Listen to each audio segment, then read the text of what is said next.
للہ رب العالمین وصلی اللہ علی سیدنا محمد وعلی آلہ وصحبہ اجمعین وبعد۔ کل کے درس میں نے آپ حضرات کے سامنے یہ بات عرض کی تھی کہ 4 چیزیں ایسی ہیں جو برکت کو ختم کر دینے والی ہیں، جن کی وجہ سے رزق میں برکت ختم ہو جاتی ہے۔ ان میں سے ایک چیز میں نے کل ذکر کی، صبح کے وقت دیر تک سوئے رہنا۔ دوسری چیز ہے وقلت الصلاۃ، نماز کم پڑھنا، نمازوں سے غفلت برتنا، کوتاہی کرنا، اللہ تعالیٰ کی اس عبادت سے دور رہنا، یہ بے برکتی کا بہت بڑا سبب ہے۔ جو لوگ بھی نمازوں سے دور رہتے ہیں اللہ تعالیٰ کی مختلف طرح کی پریشانیوں سے وہ دوچار ہوتے ہیں، اللہ تعالیٰ انہیں کئی طرح کی پریشانیوں سے دوچار کرتا ہے۔ اس لیے ہم لوگوں کو چاہیے کہ ہم نماز کے سلسلے میں اپنے آپ کو بدلیں۔ یہ رمضان کے مہینے میں مسجدیں بھری ہوئی ہوتی ہیں، لیکن رمضان کے بعد ان میں سے زیادہ تر حضرات غفلت کا شکار ہو جاتے ہیں اور مسجدوں سے غیر حاضر ہو جاتے ہیں۔ خاص طور پر نماز فجر کا مسئلہ بڑا ہی خراب رہتا ہے۔ غیر رمضان میں نماز فجر کا مسئلہ بڑا پریشان کن رہتا ہے۔ بہت سے لوگ اللہ تعالیٰ کی اس عبادت نماز فجر سے غافل رہتے ہیں۔ یاد رہے، کلمہ توحید کے اقرار کے بعد سب سے بڑی ذمہ داری ایک مسلمان پر جو عائد ہوتی ہے وہ نماز ہے۔ لا الہ الا اللہ محمد رسول اللہ کا اقرار ہم نے کر لیا، مسلمان ہوئے، مومن ہو گئے۔ اب اس کے بعد سب سے بڑی ذمہ داری، سب سے اہم ذمہ داری جو ہمارے سر آئی ہے وہ ہے نماز کا ادا کرنا۔ اگر ہم اور آپ نماز ادا کر رہے ہیں تو ہماری یہ گواہی معتبر ہے اللہ تعالیٰ کے یہاں، اور اگر ہم نماز نہیں ادا کر رہے ہیں تو ہماری یہ گواہی معتبر نہیں مانی جائے گی، ہماری اس گواہی میں جھوٹ سمجھا جائے گا۔ اس لیے ہمیں اللہ تعالیٰ کی اس عبادت نماز کے لیے اپنے آپ کو تیار کرنا چاہیے۔ دیکھیے، کثرت عبادت کثرت رزق کا سبب ہے۔ آپ جتنی زیادہ اللہ کی عبادت کریں گے اللہ تعالیٰ اتنی ہی زیادہ آپ کو روزی سے نوازے گا، اور جتنی کم عبادت کریں گے اتنی ہی کم آپ کو روزی ملے گی۔ دلیل اس کی یہی رمضان کا مہینہ ہے۔ تمام لوگوں کے یہاں اچھی سحری ہے، اچھی افطاری ہے، عید آئے گی، سارے لوگ نئے کپڑے، نئے جوڑے تیار کرائیں گے اپنے لیے، اپنے بچوں کے لیے، دوسروں کی بھی مدد کرتے ہیں، تعاون کر دیتے ہیں۔ آخر یہ روزی، یہ فراوانی، یہ مال کی کثرت کہاں سے آئی؟ عبادت بڑھی، فرض نمازوں کے ساتھ ساتھ ہم تراویح پڑھنے لگے، قرآن مجید کی تلاوت کرنے لگے، ہم دعا کرنے لگے، ذکر و اذکار کرنے لگے، عبادت بڑھی، روزی بڑھ گئی۔ یہی عبادت کا سلسلہ اگر پورے سال جاری رہے، یقین مانے ہمیشہ آپ مالا مال رہیں گے۔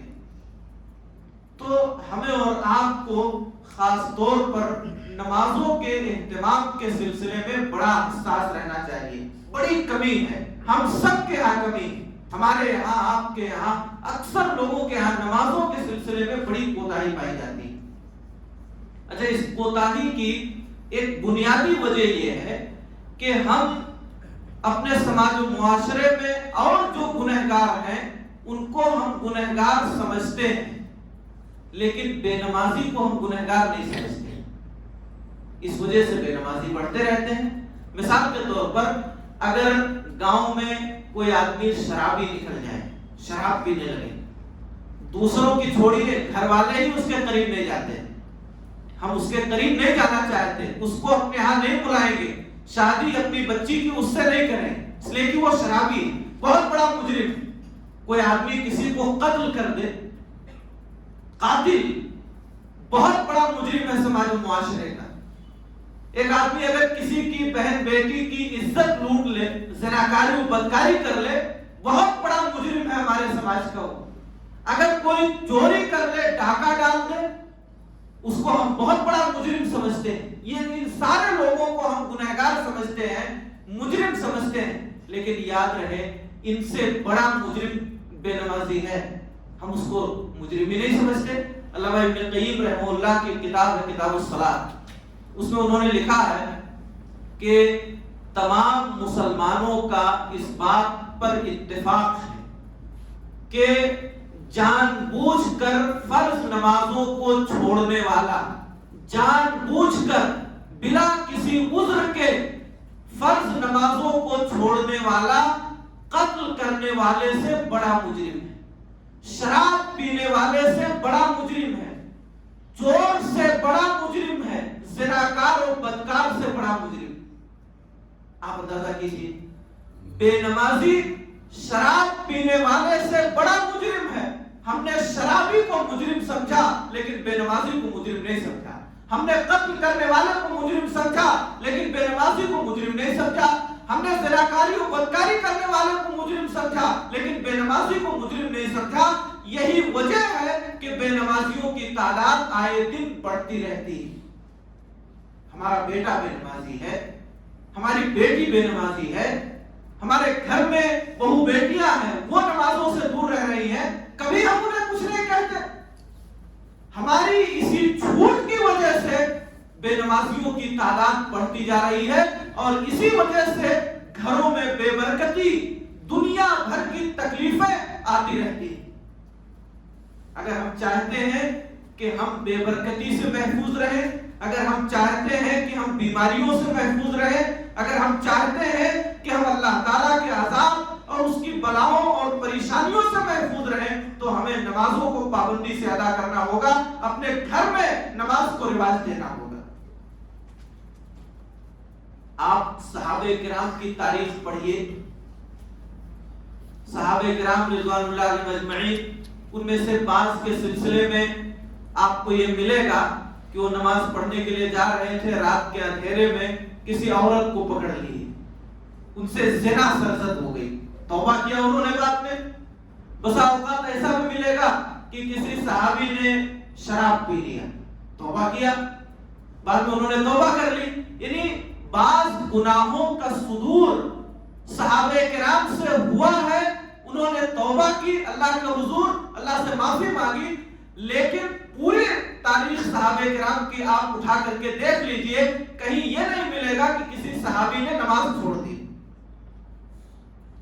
صحابہ کرام کی چھوڑیے، اس زمانے میں جو منافقین تھے، منافقین جو زبان سے کہتے تھے کہ ہم مسلمان ہیں لیکن دل میں اسلام کے لیے دشمنی رکھتے تھے، ایسے منافقوں کے پاس بھی ہمت نہیں تھی کہ وہ نماز چھوڑ دیں. وہ مسجد میں آتے تھے، اللہ کے نبی صلی اللہ علیہ وسلم کے پیچھے نماز پڑھتے تھے. منافقوں کو بھی یہ جرات نہیں تھی کہ وہ نماز چھوڑ دیں. یہ حال تھا اس وقت نمازوں کا.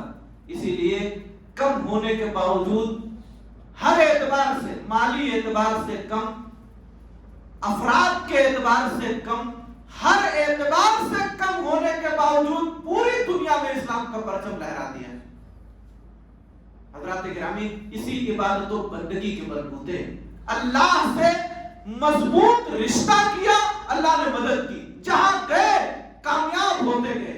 اگر ہم بھی اللہ سے رشتہ اپنا مضبوط کر لیں، ساری مصیبتیں اور پریشانیاں جو ہمارے سامنے ہیں دیکھتے ہی ختم ہو جائیں گی. رشتہ تو ہمارا مضبوط ہو اللہ سے، اللہ کے سامنے ہم سر جھکا کر کے روئے تو، اللہ سے گڑ گڑائے تو. ہو ہی نہیں سکتا کہ یہ جو ساری پریشانیاں ہمارے چاروں طرف دکھ رہی ہیں یہ ختم نہ ہو. ضرور اللہ تعالیٰ ختم کر دے گا. تو دوستو، ضرورت اس بات کی ہے کہ ہم اللہ تعالیٰ کی اس عبادت سے اپنے آپ کو جوڑیں. حضرت عمر فاروق رضی اللہ تعالیٰ عنہ کی خلافت کا زمانہ ہے. آپ نے اپنے تمام گورنروں کے نام ایک سرکولر جاری کیا، ایک پیغام لکھا، خط لکھا، تمام گورنروں کے نام، مدینہ کے، مکہ کے، جہاں جہاں کے گورنر تھے سب کے نام خط لکھا.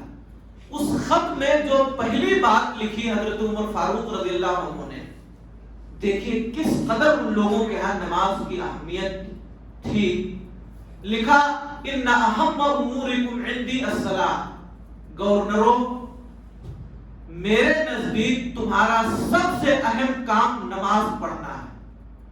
اب نظر کیجیے، حضرت عمر کا خط جا رہا ہے صوبیداروں کے نام، لکھا ہوا ہے پہلا جملہ میرے نزدیک تمہاری سب سے بڑی ذمہ داری یہ ہے کہ تم نماز پڑھو۔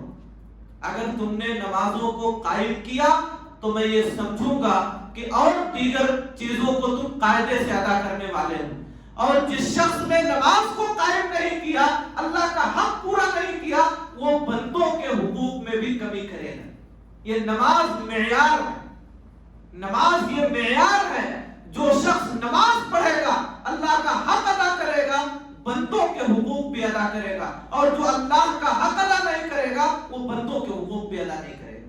معیار سمجھتے تھے صحابہ کرام نماز۔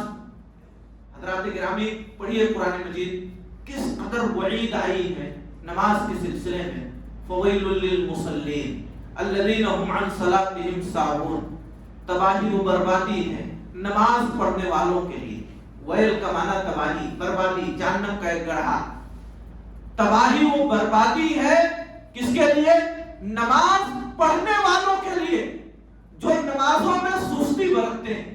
ایک شخص جو نماز پڑھتا ہے، ایک وقت پڑھا پھر 2 وقت کے بعد آیا، ظہر پڑھ لیا عصر میں دکھا، جمعہ پڑھ لیا پھر جمعہ کو دکھا، چھوڑ پکڑ کر کے نماز پڑھتا ہے، لیکن تمام نمازوں کو اوقات پر ادا نہیں کرتا۔ یا کہ ایک شخص جو نماز پڑھتا ہے لیکن رکوع صحیح سے نہیں کرتا، سجدہ صحیح سے نہیں کرتا، سجدے کے درمیان قاعدے سے بیٹھتا نہیں، واجب ارکان اور واجبات کو قاعدے سے ادا نہیں کرتا۔ وہ آدمی جو نماز پڑھتا ہے کبھی پڑھتا ہے کبھی نہیں پڑھتا، ایسے نماز پڑھنے والے کے لیے تباہی ہے، بربادی ہے، جہنم کا گڑھا ہے۔ اب اندازہ کیجئے وہ شخص جو کبھی نماز نہیں پڑھتا اس کے لیے کیا ہوگا؟ وہ شخص جو صرف عید پڑھتا ہے، بقرعید پڑھتا ہے، اس کا ٹھکانہ کیا ہوگا اور اس کے لیے کتنی تباہی اور بربادی ہوگی۔ نماز پڑھنے والے کے لیے جو نماز پڑھتا ہے لیکن سستی برتتا ہے، جو نماز پڑھتا ہے لیکن ارکان و واجبات قاعدے سے ادا نہیں کرتا، ایسے نماز پڑھنے والے کے لیے تباہی ہے، بربادی ہے، جہنم کا گڑھا ہے۔ اور وہ شخص جو کبھی نماز نہیں پڑھتا، جو کبھی مسجد نہیں آتا، جو کبھی اللہ کے سامنے سر نہیں جھکاتا، جو صرف ہفتے میں جمعہ کی نماز پڑھتا ہے، اس کے لیے کیا تباہی اور بربادی ہوگی، ہمیں خود سمجھنا چاہیے۔ اس لیے دوستو اپنے آپ کو بدلو، یہ بہت بڑا فریضہ ہے، بہت اہم فریضہ ہے، اس سے دور رہ کر کے ہم کامیاب نہیں ہو سکتے۔ اس کی صدا ہی کامیابی کی صدا ہے۔ مؤذن جب اذان دیتا ہے اور آپ کو صدا لگاتا ہے، اللہ کی جانب سے جو جملے اذان کے ہیں ان میں ایک ہے حی علی الفلاح، آؤ کامیابی کی طرف۔ یہ اللہ کی جانب سے بھیجے ہوئے جملے ہیں اذان کے، حی علی الفلاح، آؤ کامیابی کی طرف۔ یہ صدا ہے اللہ کی۔ جو شخص اذان سن کر کے اپنے گھر سے نکل پڑا مسجد کے لیے، اللہ کی عبادت کے لیے، کامیابی ہر قدم پر اس کو بوسہ دے گی، ہر قدم پر اسے کامیابی ملے گی، کبھی وہ ناکام نہیں ہو سکتا۔ اگر ہم اور آپ چاہتے ہیں کہ کامیاب ہوں، اپنے کاروبار میں کامیاب ہوں، اپنی زندگی کے مقاصد میں کامیاب ہوں، اپنے گھر میں صحت و تندرستی کے اعتبار سے کامیاب ہوں، زندگی میں جس بھی چیز سے جڑے ہوئے ہیں اللہ اس میں کامیابی عطا فرمائے، تو ہمیں اللہ کی اس کامیابی والی آواز پر اپنے آپ کو تیار کرنا ہوگا اور اللہ کے گھر آنا ہوگا۔ کامیاب رہیں گے، کبھی ناکامی نہیں ہوگی۔ نماز جو لوگ نہیں پڑھتے بڑے نقصان میں رہتے ہیں۔ پہلا نقصان نماز چھوڑنے کا جو دنیا میں نقصان ہوتا ہے، پہلا نقصان، جو شخص نماز نہیں پڑھتا شیطان اس کا ساتھی ہو جاتا ہے، شیطان اس پر غالب آ جاتا ہے۔ جن گھروں میں نماز نہیں پڑھی جاتی شیطان اس گھر پر قابض ہو جاتا ہے۔ آپ بتائیے جس پر شیطان غالب آ جائے وہ آدمی کبھی سیدھے راستے پہ چل سکتا ہے؟ شیطان چلنے دے گا؟ جس گھر میں شیطانوں کا بسیرا ہو جائے اس گھر میں کبھی برکت آ سکتی ہے، پریشانیوں کی آماجگاہ وہ گھر بن جائے گا۔ سنن نبی داؤد کی روایت ہے، حضرت ابو الدرداء رضی اللہ تعالیٰ عنہ کی کہتے ہیں اللہ کے نبی جناب محمد رسول اللہ صلی اللہ علیہ وسلم نے فرمایا کوئی بھی 3 آدمی، صرف 3 آدمی کسی صحرا میں رہے یا کسی بستی میں رہے، کسی گاؤں میں ہوں، 3 مسلمان چاہے کسی گاؤں میں ہوں، آبادی میں یا آبادی سے باہر، اگر وہ تینوں لوگ اذان نہ دیں اور جماعت سے نماز نہ پڑھیں الا قد استحوذ علیہم الشیطان، تو شیطان ان پر غالب آ جاتا ہے۔ 3 لوگ صرف ہے، جماعت بن سکتی ہے مگر وہ اذان نہیں دیتے، نماز نہیں پڑھتے جماعت سے، ان پر شیطان غالب آ جاتا ہے۔ اب اگر ہمارے گھروں میں کئی خواتین ہیں اور نماز نہیں پڑھتی ہیں، اگر ہم نماز نہیں پڑھتے ہیں تو پھر یاد رہے کہ ہم پر شیطان غالب آ جائے گا، اور جب شیطان غالب آ جائے گا تو پھر ہم راہ ہدایت پر نہیں چل سکتے۔ اس لیے دوستو اگر چاہتے ہو کہ آپ کے گھروں پر شیطان غالب نہ ہو تو نمازوں سے گھر کو آباد کیجیے۔ آپ حدیثیں پڑھیں گے تو آپ کو معلوم ہوگا کہ نماز، اذان، قرآن کی تلاوت یہی وہ چیزیں ہیں جن سے شیطان بھاگتا ہے۔ حدیث میں آتا ہے جب اذان دی جاتی ہے تو شیطان بھاگ جاتا ہے، ہوا خارج کرتے ہوئے بھاگتا ہے، پھر جب نماز شروع ہوتی ہے تو آتا ہے، قرآن کی تلاوت کی جاتی ہے، بھاگ لیتا ہے۔ حدیث میں آتا ہے جس گھر میں سورہ بقرہ کی تلاوت ہوتی ہے شیطان اس گھر سے بھاگ لیتا ہے، رہتا ہی نہیں۔ تو ہم اگر اپنے گھر میں نماز پڑھیں گے، قرآن کی تلاوت کریں گے، دعا درود ذکر و اذکار کریں گے، یقین مانیے ہمارے گھر میں شیطان نہیں آ سکتا، شیطان بھاگ جائے گا، اور جس گھر سے شیطان دور ہو گیا وہ گھر برکتوں سے پر ہو جائے گا۔ تو حضرات گرامی، نماز چھوڑنے کا پہلا نقصان یہ ہے کہ شیطان غالب آ جاتا ہے۔ جو نماز نہیں پڑھتے شیطان ان کے ساتھ ہو جاتا ہے، ان کے گھروں میں شیطان ہو جاتا ہے، اور پھر بے برکتی کے سارے راستے کھل جاتے ہیں۔ دوسری چیز، نماز نہ پڑھنے کا دوسرا نقصان، دنیا میں ایک آدمی سے سکون، چین یہ ختم ہو جاتا ہے۔ نماز نہ پڑھنے کی وجہ سے سکون و اطمینان ختم ہو جاتا ہے آدمی کا، وہ سست ہو جاتا ہے، ہر طرح کی حرکت اور ہر طرح کی نشاط سے محروم ہو جاتا ہے۔ پورے دن وہ جمائی لے گا، کام کرنے کے لیے جائے گا اس میں من نہیں لگے گا، پریشان رہے گا نماز چھوڑنے کی وجہ سے۔ صحیح بخاری کی ایک روایت ہے، اللہ کے نبی جناب محمد رسول اللہ صلی اللہ علیہ وسلم نے فرمایا جب ایک آدمی رات میں سو جاتا ہے تو شیطان آتا ہے، اور شیطان آ کر کے اس کے سر میں 3 گرہ لگاتا ہے، گانٹھ لگاتا ہے، اور ہر گرہ لگانے کے بعد کہتا ہے بڑی لمبی رات ہے سو جا، پھر دوسری گانٹھ مارتا ہے، پھر کہتا ہے بڑی لمبی رات ہے تیری سو جا، پھر تیسری گانٹھ مار کر کے بھی یہی کہتا ہے۔ اللہ کے نبی صلی اللہ علیہ وسلم نے فرمایا جب ایک شخص نماز فجر کے وقت بیدار ہو جاتا ہے، وضو کرتا ہے، مسجد میں نماز کے لیے آتا ہے تو یکے بعد دیگرے بیدار ہوا، دعا پڑھا، ایک گانٹھ کھل گئی، پھر وضو کیا، دوسری گرہ کھل گئی، پھر نماز کے لیے آیا، تیسری کھل گئی، شیطان کی لگائی ہوئی ساری گرہیں کھل گئی۔ ایک آدمی نشیط ہے، پورے دن وہ نشیط رہتا ہے، جو بھی کام کرنے کے لیے جاتا ہے اس کام میں اس کا دل لگتا ہے، من لگتا ہے، کسی طرح کا بوجھل پن، کسی طرح کی سستی اس کے جسم پر نہیں رہتی۔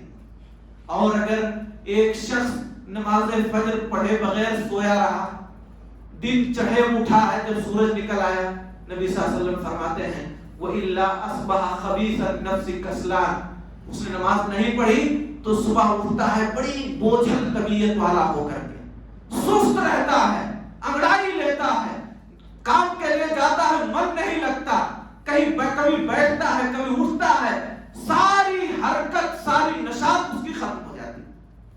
تو اگر ہم اور آپ چاہتے ہیں کہ ہماری زندگی میں حرکت و نشاط رہے، کاموں میں ہمارا من لگے، ہم جو بھی عمل کرنے کے لیے جائیں وہ عمل قاعدے سے ہو جائے اور ہر طرح کی سستی سے ہم بچے رہے، تو یقین مانیے ہمیں نماز پڑھنا ہوگا۔ اور یہ سب کا تجربہ ہوگا، یہ سب کا تجربہ ہوگا۔ جس دن نماز فجر جماعت سے نہ پڑھی جائے پورے دن طبیعت صحیح نہیں رہتی، بوجھل طبیعت رہتی، اور جس دن آپ جماعت سے نماز پڑھ لیں پورے دن نشیط اور حرکت میں رہتے ہیں۔ اور ایک فائدہ یہ ہوتا ہے کہ نماز فجر اگر آپ جماعت سے پڑھے ہیں تو اور نمازیں بھی آپ انشاءاللہ جماعت سے پڑھ لیں، اکثر و بیشتر اس کا تجربہ ہے۔ اور اگر نماز فجر جماعت سے نہیں پڑھ سکے تو اکثر نمازوں میں سستی ہو جاتی۔ تو حضرات گرامی، اگر آپ چاہتے ہیں کہ آپ نشیط رہیں، حرکت میں رہیں، سستی سے بچے رہیں، تو ہمیں نماز پڑھنا ہوگا۔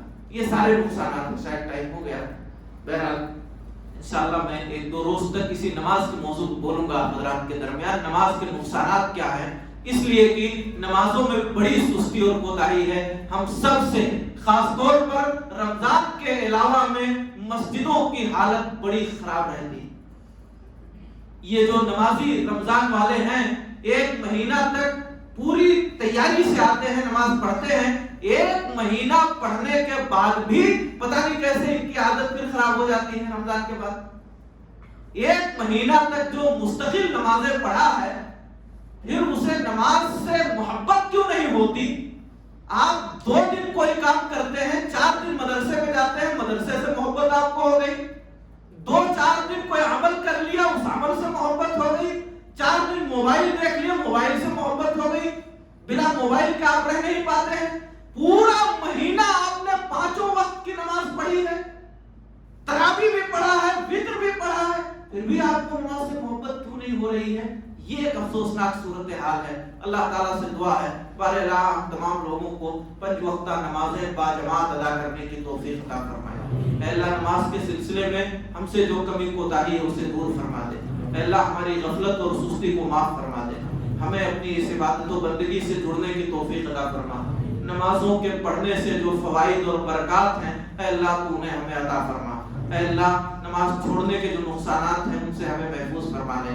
الہ العالمین ہم سب کو فرض نمازوں کو باجماعت ادا کرنے کی توفیق عطا فرما، اپنے بچوں کو نماز سے جوڑنے کی توفیق عطا فرما، اپنے گھر کی خواتین کو نماز پڑھنے کی تلقین کرنے والا بنا، ہماری ماؤں بہنوں کو بھی نماز کے سلسلے میں شوق پیدا فرما دے۔ اے اللہ ان کے دلوں میں بھی نماز کی محبت پیدا فرما دے، ہم سب کے دلوں میں اللہ نماز کی محبت پیدا فرما دے اور نماز سے ہمیں قریب ہونے کی توفیق عطا فرما۔ الہ العالمین ہم سب کے گناہوں کو معاف فرما دے، ہماری نیکیوں کو قبول فرما لے۔ اے اللہ ہمیں جب تک دنیا میں زندہ رکھ، ایمان و اسلام پہ زندہ رکھ، کہ ہمارا خاتمہ ایمان و اسلام پر ہو۔ آمین۔ اقول قولی ھذا واستغفر اللہ لی ولکم۔ السلام علیکم ورحمۃ اللہ۔